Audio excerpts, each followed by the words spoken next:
We deal in paint, pigment, light and shadow, realism, surrealism, impressionism, and ghost stories. An interest in the oddball, a predilection toward the bizarre. And this place is nothing if it isn't bizarre.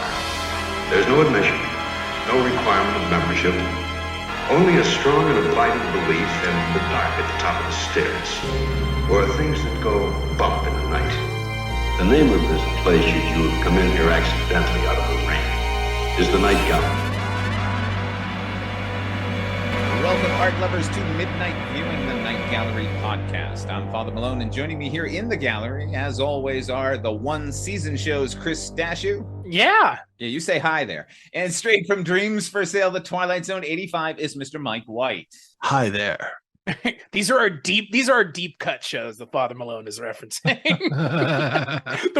Nobody watches the One Season Show. Nobody listens to it, not even me. Nevertheless, it's readily available. Now, we are talking about Night Gallery, Rod Serling's follow-up to the Twilight Zone from 1970. And this episode, we're talking about Season 2, Episode 2, which aired on September the 22nd, 1971, and was broken into 4 segments: Death in the Family, The Merciful, Class of 99, and Witch's Feast. Now, since the creative team is pretty much in for Night Gallery, it's the one that is going to be rotating around, I want to take a moment to highlight a couple of the people behind and in front of the scenes here that we're going to be dealing with. In this case, this episode's MVP is a guy named Jeannot Szwarc, who is the director. He basically directed the entire episode except for one little blackout sketch at the end. He directed a bunch last season. He's going to direct a bunch more. If anything works in this episode, it's because of this guy. He came up at sort of the same time as Spielberg, and Spielberg obviously shot past him and took over the world. But when it was time to make Jaws 2, which I think is a really good movie, that movie gets shit on a lot, but I think it's fantastic. I think it's like Aliens to Alien, and Jeannot Szwarc did that. He did the only decent adaptation of a Richard Matheson novel, as far as I'm concerned, which is a movie called Somewhere in Time with Christopher Reeve. And then he ended up mainly on television. And I adore him, and we get to see him here, and he's really creative. So I just wanted to. And he did Red Snow and The Last Offender of Camelot on 1985 Twilight Zone. Listen, yeah, every piece of his work. Well, you left it out. I just wanted to make sure we didn't forget, since we've already mentioned Twilight Zone 1985. I'm not pointing out that he made Supergirl either, but you know. I think you just Barbra Streisand him right there, pal. Oh boy. Don't look at my house. Don't do it. You know what? This is a creative guy, and given this show's deadlines, which we're going to have to talk about a little bit more, I think he did an amazing job here. And he directed an episode of Columbo. I'm sure he did. Lovely but Lethal, which we have not gotten to yet. Not yet, no. No, I've reached out to him several times, have yet to hear back from him. So hopefully, fingers crossed, one of these days. Let him know. A little American Gothic here, with the accustomed accoutrements to mourning, tombstones and tears, and the somber look of the bereaved.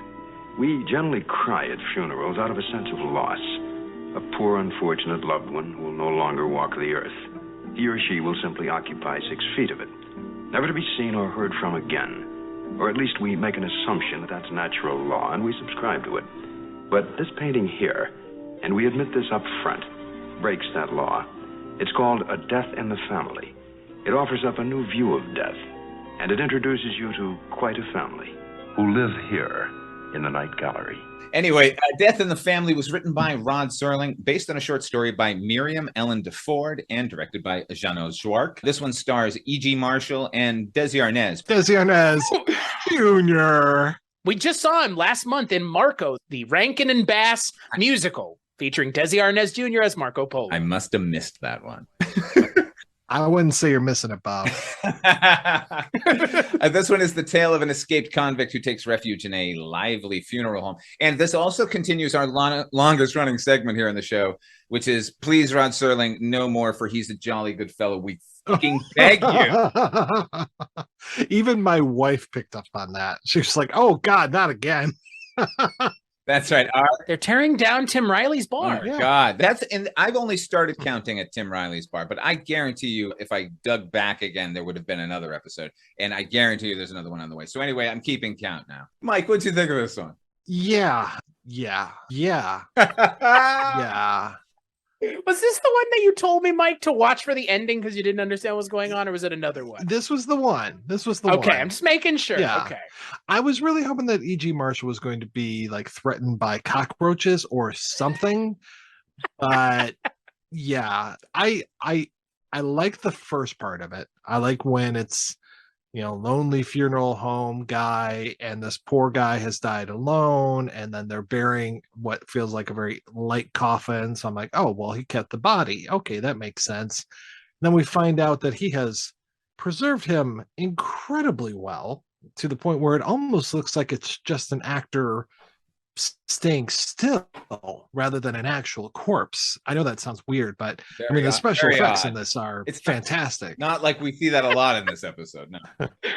Oh boy, yeah. When they were at the end of the episode and everybody had to not blink, it was great. And Desi Arnaz Jr. shows up, and he's a wanted criminal on the run.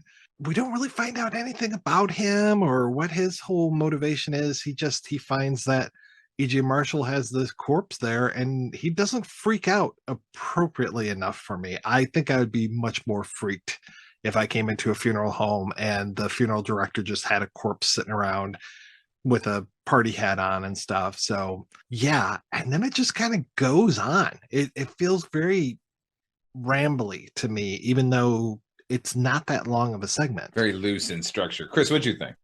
I think, I would echo everything that Mike just said. You have Desi Arnaz Jr.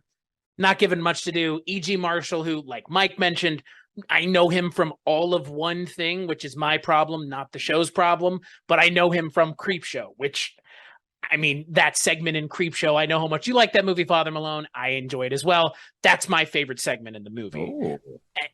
It's a good segment. It's a great segment. And E.G. Marshall's acting is one of the main reasons it's so good, because he plays that character so well. All of that aside, man, what were they going for here? Okay, so he has a bunch of people that he's created a family of. It's like Office Killer, but not good. I was thinking the same thing. It's like the same thing. Yeah. I'm making a family of corpses. To what end? Yeah. And at first I was like, is that really his father? I was like, no, that's got to be the dude that he was preserving. So, yeah. How does it end? Is Desi Arnaz Jr. part of the family? Now he is. Yes. Okay. They both die in that ensuing gunfight. Because he goes bang, and then he's like, "Oh wait, I gotta shoot myself too." I think the gun was fired while there was a wrestling match going on. Right. And that shot Desi Arnaz, and then Desi Arnaz shot our man E.G. Marshall, and then E.G. Marshall was still alive enough to drag Arnaz to his spot before taking his own and then collapsing. Oh, there it is in a nutshell. Long enough to talk to the cops and let the cops know what's going on, and to have a moment where he's my son. I like that moment. I don't like that he died. Actually, when I was not convinced that he was shot and sort of jabbering away and looking crazy, I thought, oh, this is good. I appreciate an ending where someone has completely lost their mind. But no, they had to throw it away and punish him because Rod Serling wrote this script. But you don't understand. The ultimate punishment is death. You don't get that? No, the ultimate punishment is everyone respecting Rod enough to not touch his scripts that he got through, which is what I assume happened here with Mr. Szwarc. Obviously didn't change a line and, followed the directions. The only sort of subversion to Serling's regular nonsense here is the music, which is bonkers, crazy cool, and completely counterpoint to everything we're seeing on screen. It's like xylophones and flutes, and it's really jaunty. It points to what this story actually wanted to be, which was a daylight horror story. Like, Serling can't help wrapping it in a fucking crumbling old mansion, and there's a goddamn thunderstorm going on at night. Oh, by the way, I want to mention a couple of, someone behind the scenes and someone in front of the scenes. The someone in front of the scenes is in this segment. They've been in a bunch of segments we've already seen, going to be in a bunch of segments. It's one of the most famous things of all time. It's this. That's called Castle Thunder. That was first hit the scene in 1931. That sound effect was created for Frankenstein and has appeared in virtually every horror and science fiction story ever since. A lot in Scooby-Doo and Gilligan's Island and everything. Bride of Frankenstein. I just heard it in that. This thing pops up forever. So shout out Castle Thunder. You don't get enough respect, and we all grew up listening to you. And I was waiting for Roddy McDowell to come into this episode, given that where it's set. Like, there's just one set on the Universal backlot that they shoot all these gothic horror episodes in. Like, that's what this feels like. So goddamn set bound again. So what's up with the stairwell? I mean, this stairwell shows up in the next segment, but then this stairwell is dressed with all of these empty frames. I mean, you're right. I mean, I'm waiting for Portafoy to be like, oh, let me switch these out with another photo or something, but they're empty. And I'm just like, what are we going for here with this set decoration? Do you remember, Father Malone, that episode of Tales from the Crypt where it was like the writer in the apartment building, and then he was like, I want this woman to fall in love with me. And so she does. And I remember you straight up saying when we did that episode, like, man, this show is so fucking set bound. So is this show now. Like, this show needs to just like find shoot it from another angle doesn't work anymore, because it's like we're seeing literally the same set in two segments. Like, what? Right. What? And now that's us watching the show and noticing these things and you know, whatever. I'm being a Jeannot apologist right now, because I think it's actually beautifully shot. The guy knows where to put a camera. He knows how to. It felt as close to a film as you could get on a set and still match it with sort of the outside stuff. Speaking of the outside stuff, the funeral scene, okay, there's an opening sequence I'm going to skip talking about, like when we cut to E.G. Marshall at the burial of this corpse, these fakes putting into the ground. That's where this episode should have begun and carried us from there. And then this should have been between Desi Arnaz and him, like talking about their situation and these corpses around, because it turns into this, like, first of all, it's another debate of Serling's at the beginning in the form of E.G. Marshall's character seems at least close to retirement. We can agree on that, right? Not his first funeral. When would he ask anybody the questions he's asking them? What about the flowers? Oh, who will come and mourn? Someone must pick music. Who will care? Like, that's day one at the job at the funeral parlor, right? And then 30, 40 years later, you're just like, give me the corpse. Thank you. Goodbye. This crisis that he's having is just doesn't make any sense sort of character-wise. No, he would be so jaded by this point. Right. Like, very desensitized. He would be like, speaking of Tales from the Crypt, he'd be like the punishment fits the crime. You remember that episode, Father Malone, where it's the funeral home and it's the guy who's like swapping out legs and doing all kinds of terrible shit with the sneakers walking down the stairs. Oh my God. That's the way the character should be. Like, super disillusioned with all this. But then you can't tell an empathetic story about a crazy person who has corpses in his basement. Like, what? I could have gone with an empathetic E.G. Marshall who also has bodies around because he's a lonely old man and, like, you know, thought they didn't get a fair shake in life and he's going to give him another one. That's not the story we got here. What we got was, okay, I just want to say, when Desi Arnaz first comes through the window and he's sopping wet and he looks like the 1970s, like, always jarring on the show now. Like, you know, as much as Szwarc is sort of pushing against Serling's need to keep everything 1955, which the episode, I mean, until Arnaz pops through, if you told me it was 55, I'd believe you, because nothing else tells us that we're in the modern age. The speech Arnaz gives on the couch, it's like the perfect distillation of everything. I know I keep kicking Rod Serling, guys, but he keeps doing it, so I'm going to keep hitting back. It's the perfect distillation of Serling's sort of dialogue, which is the character recounts everything we've just seen and then tells us what it means. Right. It's like it's asking the audience to be wistful about something we just saw 30 seconds ago. So it's like, imagine a guy like me, a convict on the run for murder, and I end up here at a funeral home and it's run by this cuckoo old man who loves life more than anything. Like, you know, I got to throw in a little hip lingo for the kids because Rod's connected still. Like, but like all that. And by the way, speaking of Arnaz, and at the risk of offending the guy who has Automan's number, Desi Arnaz Jr. is like the perfect distillation of what you expect the child of actors to be like when they're actually performing. There are exceptions, right? But, you know, for every Michael Douglas, there are like 20 Eric Douglases, right? They're like, and they're so earnest, you know, and you don't want to fault them, but like acting is like mimicry of life, and the way kids act, it's like mimicry of acting. Does that make sense? I don't know. I mean it, mister.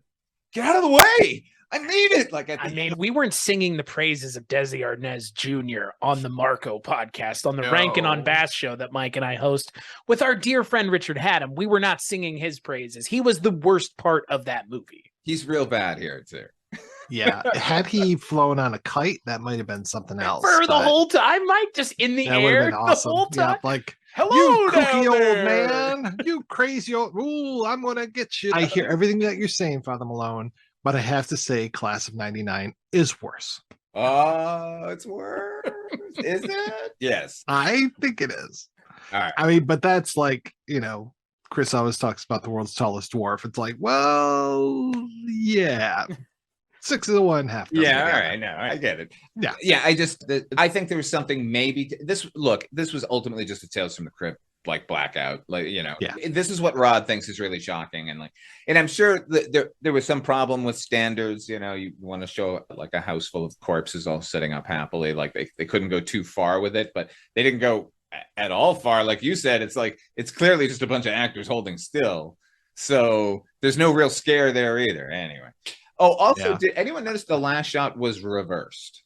Yes. Yeah. Right? It was really unusual and off-putting, but in a good way. Like, I rewound it back and was like, what was that? Like, to look if the candles were flickering backwards, but I was like, right. The first time the cops backed out of the room, I went, wow, I guess they were really shocked by they saw. Like, wait a minute. I was happy to see James B. Sicking in this. I always enjoy him. Even though he was so young in this, it's wild. Can you imagine? I mean, when did this one come out again? This was in 1971, September. Wow. Just 3 years later, the Texas Chainsaw Massacre would just copy this so much. Yeah. Toby Hooper is on record as saying, Night Gallery. I was very inspired by the Death in the Family episode from Night Gallery. I knew it sounded like Toby Hooper was here, but no, he's still dead. That was just me doing a spot-on Toby Hooper impersonation. That was pretty good, man. You really invoked him. It was an evocation of him. Yes. All right. Our next segment is It's the Merciful. It's a minute and a half long. I know. It's written by Jack Laird, based on a short story by Charles L. Sweeney Jr. and directed again by Jeannot Szwarc. This one stars Imogen Coca and King Donovan. It's basically just a twist on Poe's Cask of Amontillado with a husband and wife, or a wife, bricking her husband in, maybe. I mean, and they telegraphed this so early on. I was just like, oh, he's not in the room. She is. She's bricking herself in. Yeah. And then it just goes on forever. I'm like, oh God.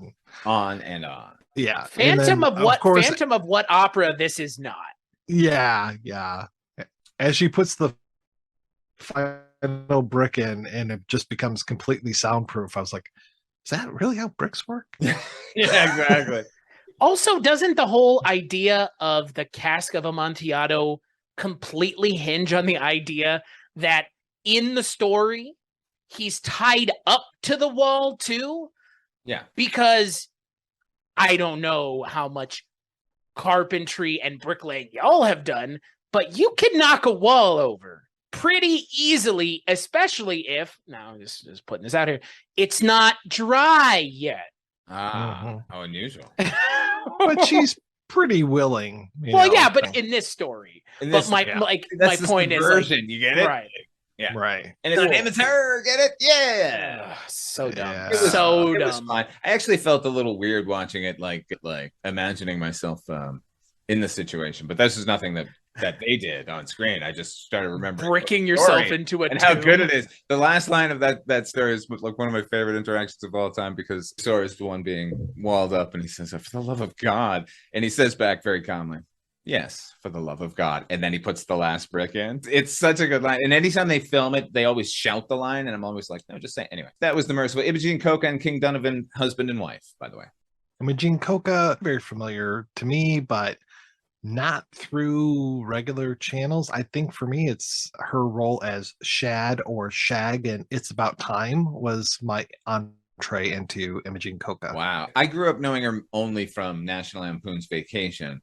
And then later got to see a bunch of Sid Caesar's Show of Shows. Oh, she's amazing. Yeah. But It's About Time, probably one of the best TV theme songs. I mean, it puts the other Sherwood Schwartz series to shame. Really? I know nothing of this show. It's About Time. It's about space. Yeah, it's pretty great. Sweet. I was just disappointed they didn't say Requiesce in Pace at the end. I was waiting for it. Come on. Give the goddamn source material a little bit more credit. Because it's good. This isn't. Yeah, what I think is funny is that this is based on a short story by somebody else. Right. Okay, right. Yeah, it was just. I read Edgar Allan Poe, guys. Yeah. What if it's a husband and wife and she's doing it voluntarily? There, I rewrote the story. Now on to Mike's favorite segment of this episode. This is Class of '99. A most unusual graduation exercise now. It's titled The Class of '99. A set of numbers and a pair of eyes. We'll move behind them now to give you an idea why we call the place you're in the Night Gallery. This is an original script by Rod Serling. Can you imagine? I can. And was directed by Jeannot Szwarc, starring Vincent Price, Brandon Wild, Hilly Hicks, and Randolph Mantooth. This concerns a graduating class's final examination and plumbs the depths of what it means to be human. Oh, boy. Mike, go. Plumbing something. It's plumbing it all right. Wow. Yeah.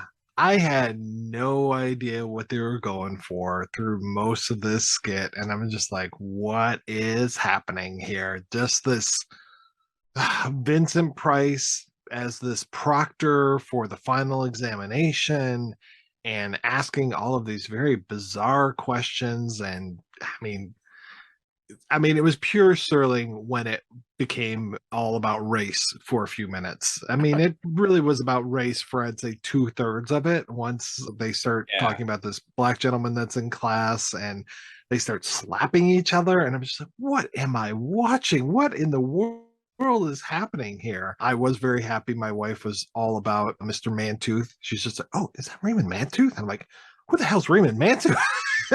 Just like he was in Emergency, and I was like, wow, okay, I can really tell our age difference right now, honey. Mike, please tell me you caught one for that. Bam. Honey, it's because you're older than me. Yeah. God, that's what you get from marrying a cougar. An actual cougar? You're married to an actual? Yeah. How you think I got these scars? Sorry, Randolph Mantooth, not Raymond Mantooth. My bad. All the Randolph Mantooth fans. Yeah. His name is Mantooth. That's all. I felt like I could hear Rod Serling clucking his tongue at me while I was watching the episode. I'm glad he didn't use any pejoratives. I mean, that was my concern, was he was going to say something offensive or have one of the characters say something offensive, because it like verges on it, right? He wanted to. Right? He's just, I want to say the N-word. I'm going to say it. Yeah. Like, yeah. You know, what you're saying, Mike, like, it seems like heavily freighted towards the racism side. Because when all is said and done, what we're dealing with here is a bunch of robots who are going to be sent out into Earth that has been devastated by some sort of apocalypse. This is the year 1999, and they're going to repopulate the Earth just the way humans would. So they're being taught to hate irrationally. And so when we get the first hate thing, it like the first example of it's like it's a sort of black and white thing. Like, give me a ridiculous reason to hate this guy. Like, well, he's black and I don't like him for these reasons. Then the second one, it becomes about monetary or just sort of a little more aloof. And then the last one is supposed to be this makes no sense at all, like, reason to hate somebody. And it just folds back to racism because he picks an Asian kid, he picks Chang, and like he says, well, there's no reason to hate him, but I hate him sort of specifically. So what we're getting is a parable about race, and we're being told by Rod that racism is and hatred is taught. Like, what? Oh my, Rod, we get it. Rod, we get it. That's what I feel like the meetings were just like, Rod, you can't do what you used to do, man. Like, it doesn't work anymore. It hasn't worked since the last time the show worked. And the show worked, but it didn't work all the time either. And it's shocking to watch Rod Serling fall and continue to fall. It's not Rod Serling's Midnight Gallery anymore, or Night Gallery, but he's still involved heavily. And I wish he wasn't. Like, I wish he wasn't. That's where I'm coming at when I watch a segment like this. It's like, what the fuck is the point? This script got through. Two of his scripts got through here. He complained that like a lot of his scripts were being rejected or rewritten here. By the way, that's also a fallacy. I've come to find out in further reading. And 2 of his scripts were rewritten, like sort of ground up, right? Like, and everything else, it's minor changes. It's always sort of like dialogue or an actor improvised on the set, and they allowed it to sort of go through. So basically, what he's dealing with here is his script either gets through and gets made or gets rejected. This is getting through. What's getting rejected? Right. I have a question. Were the professors, were they robots? I think Vincent Price, they have to be, right? Because the whole idea, Vincent Price is a human, and then they turn off the rest of the class. So I think they were human because they mention in the really clumsy giant exposition dump of a finale at the fucking graduation ceremony. God, man. Like, if he had just, if they had left this ending ambiguous and not had the finale thing, we're left going like, what the fuck was that? It might have been something. But anyway, no, he has to hit the nail on the head. So he says that these androids or machines have been remade in humans' image to repopulate the earth for them by them. Like, so I think there are still humans teaching them how to be properly human, like in this, vicious and horrifying manner. So I think Vincent Price at least was human there. I was so glad they had Vincent Price in an episode of this show, and he did nothing. And this is the only episode segment he's in the entire show. Yeah, it's good to waste him. It's really good to waste him. Vincent fucking Price. Yeah. Not Randolph Mantle. Vincent, like, why cast Vincent Price? Like, why? Anybody could have played that role. It doesn't lean on his strengths as an actor. It actually is completely devoid of the charisma that he normally has.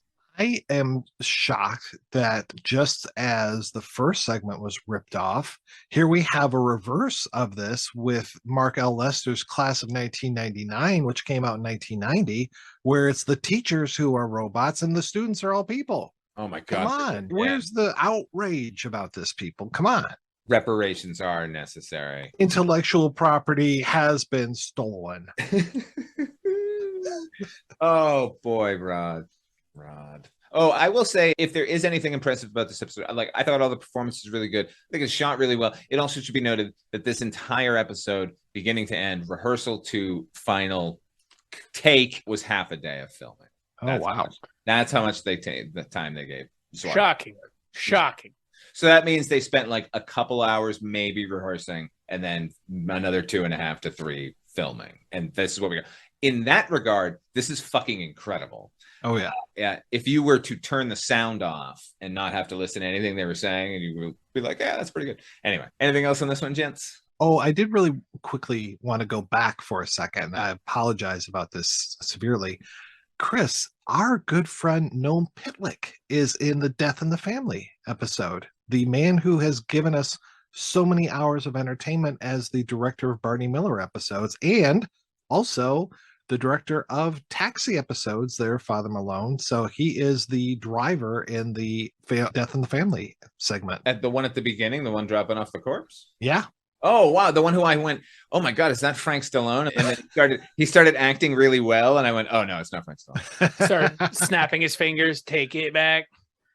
Frank Stallone would have been what, 16? I know. Even an acting powerhouse then. Yeah, of course. Thank God he wasn't. Oh my God. All right. Our last segment is called Witch's Feast. This is a Blackout sketch, but a little bit longer than a regular Blackout sketch. This was written by Night Gallery's resident gag man, Gene Kearney, and directed by Gerald Freeman. We're going to talk a little bit more about him in the next episode. Now, if you have the DVD of Night Gallery, you've seen it in syndication, this is the part where you're going to tell us that we're insane because there's supposed to be a scene with King Tut here. That was Satisfaction Guaranteed, starring Victor Buono. And when this episode was rebroadcast on syndication, and then of course on the DVD, it was replaced with the Buono one. But this was the actual one that aired, Witch's Feast. It stars Agnes Moorehead, Ruth Buzzy, Fran Ryan, who is under all that makeup. Turns out she's the woman at the beginning of Stripes who takes the cab ride with Bill Murray. There, Ringer. Oh, my name is Ringer. I shouldn't have had all that cough medicine. And Allison McKay. This is just about impassioned witches' covens. I guess they need a coffee break too, or sandwich break or something. Yeah. So controversial, we can't show it again. Don't have to get it. investigate why the switch, but like I don't Because the other thing than that they switched the it with is quality- actually fucking weird. Because I watched it. I watched Satisfaction Guaranteed just so I could know what they replaced this with. Because it, to know what Witch's Feast is one thing, but to understand what they replaced it with, I think is just as important. Satisfaction Guaranteed is strange and creepy and off-putting and fucking weird, and the twist at the end is bizarre. In this, it's just like that Leslie Nielsen Phantom of the Opera thing. It's just fucking dumb. It's just dumb. It exists to be 5 minutes of hee chuckle fucks, and then that's it. Like there's no substance to it. So who was offended? It's like the episode of the X-Files Home where they're gang banging one another underneath the bed and having incest babies. Like, who was offended? Like, I'm having a hard time finding what the controversial or offensive nature of Witch's Feast was, because Satisfaction Guaranteed is actually upsetting and weird and strange. But it is better across the board.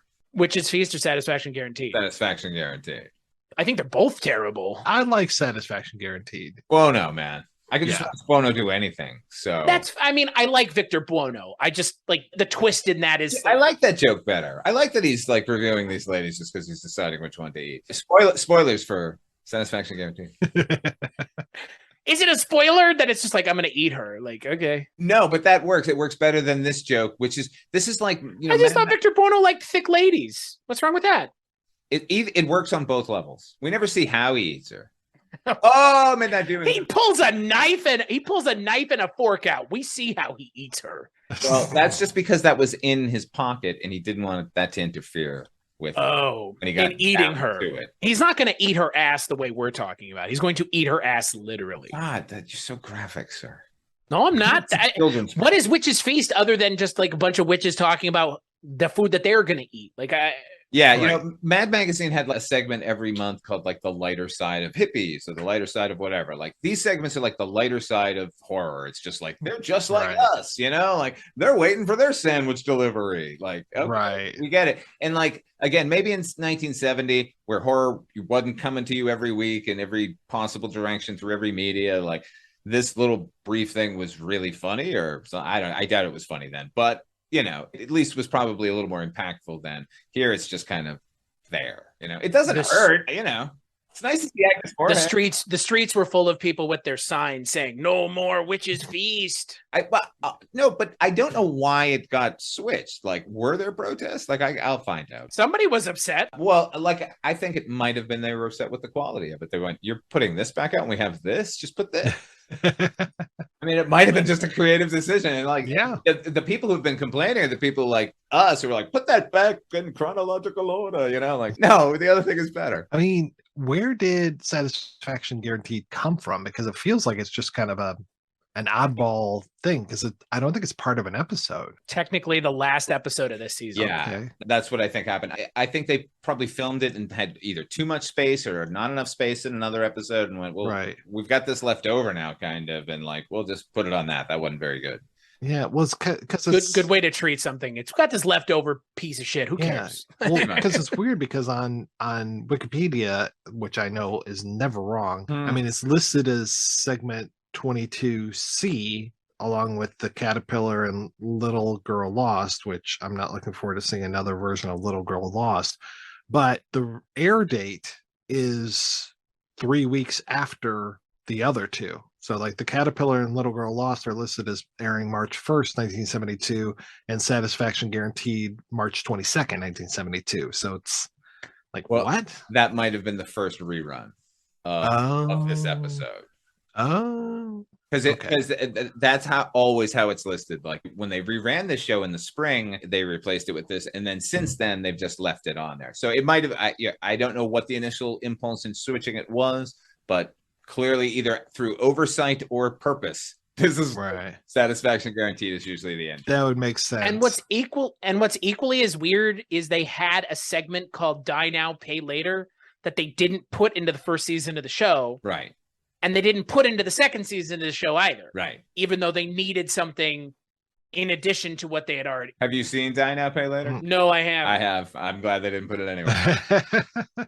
I mean, again, it's like this. It's the sort of same, like one joke. But that one is painful because it has Slim Pickens in it as kind of a straight man forwarding the one joke for too many minutes. Oh boy. So yeah, at least they showed some restraint here. Jack Laird. And by the way, Chris, Vincent Price will return in the first episode of the third season. Oh, really? Oh, well, Yeah. good. Yeah. Never mind then. With Bill Bixby, of all people. Returning with sorcerers and such. Right? And Jeannot Szwarc. There you go, baby. I'm gonna keep singing Jeannot's praises, but not on this program. I'm not finding any favor. Anyway, gonna go ahead and play a commercial for our next episode. This item here is called Since Aneda Came to Stay. And Aneda is the most memorable character. You may not like her, but I seriously doubt if you'll ever forget her. Be thankful you've met her only in the Night Gallery. We refer to him by different names: Lucifer, Mephistopheles, Beelzebub. But by any other name, he'd smell of brimstone. These the ingredients to a one-man stew, a disc jockey, a radio show, and a painting we call The Flip Side of Satan. That's right. On the next episode of Midnight Viewing, we'll be taking a look at Night Gallery Season 2, Episode 3. That's broken into 3 segments, Since and Ida Came to Stay, with apologies to Mr. Hyde, and The Flip Side of Satan. Until then, where can people find you, Chris Stashu? weirdingwaymedia.com. That's the podcast network that we created, 19 shows and counting. That's not the name of a show. That's how many shows that there are. Come on, 19 shows and counting. .com. But there's plenty of shows over there for you to listen to. And if you can't find something to listen to, there's a chance that we're adding it anyways. So weirdingwaymedia.com. That's where you can find all the things that I work on, like literally everything, and most things that y'all work on too. Don't even bother asking me because it's going to be the same answer. Yeah, me too, everybody. You know what? I guess we can all say it. Go for the Weirding Way, everybody. But also go to fathermalone.com because that's where Wolf and Raisin can be found. Okay. Oh, Side plug. fucking God. Scab. Okay. All right. Thanks, everybody, for listening, and we will catch you here in the gallery next time.